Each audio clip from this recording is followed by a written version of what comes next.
A game of cat and mouse between cops and crooks is being played out on the streets of London, as each vies to outwit the other in the battle between law and disorder. On tonight's programme, we reveal some of the latest criminal scams to hit the capital.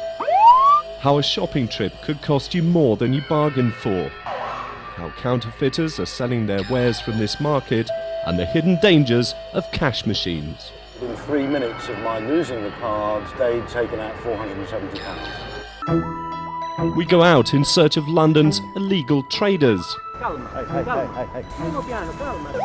We reveal how the internet is being used by fraudsters. So far it's cost me over £7,000.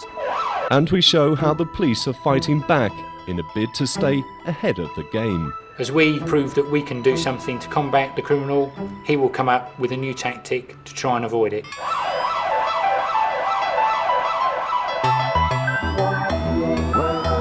The streets of London offer rich pickings for the criminal. Nowhere more so than Oxford Street, where surveillance cameras have been installed in a bid to cut crime. Oxford Street is the busiest shopping street in Europe. We have 200 million visitors a year, so when you've got that density of crowd, it makes it very easy for thieves and pickpockets to operate because they're difficult to spot. Which is where the cameras come in, 16 in all, monitored 24 hours a day. Footage from these cameras offers a unique insight into the way crime is changing. Many people committing pickpocket offences in recent times have been gangs of juveniles, small children, some under 10 years old. But they're not the scruffy urchins of Dickens Oliver. Today's pickpockets are groups of well-dressed, quite innocent-looking young girls. The police believe that many of these child gangs are trained by their parents, who, knowing that children are harder to punish in law, send them out to supplement the family income. They normally operate in 2s and 3s, and they will have a scarf over their arm to hide what they're doing.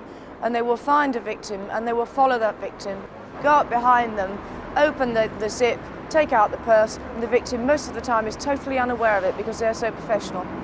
But skilled as these dippers are, Oxford Street shoppers often present an easy target. One of the most common types of pickpocketing is from rucksacks. Their valuables are on their back, they're out of sight, they don't know what's going on. For sheer tenacity, skill and persistence, just watch this trio as they make 5 dips in just 15 minutes. Dip number 1, successful. The booty is passed to the accomplice, they part briefly. 5 minutes later, dip number 2. Minutes later, they try for dip number 3. And try. And try. Until they get what they're looking for. This time their victim is more aware, and they move off empty-handed. But it's not long before they're back at it, the cameras giving a bird's eye view. They can zoom in to identify a person. We can go right down just to somebody's face. We can even read the headlines on a newspaper. Seeing a crime being committed, the control room operators can direct officers on the street to swoop on the suspects.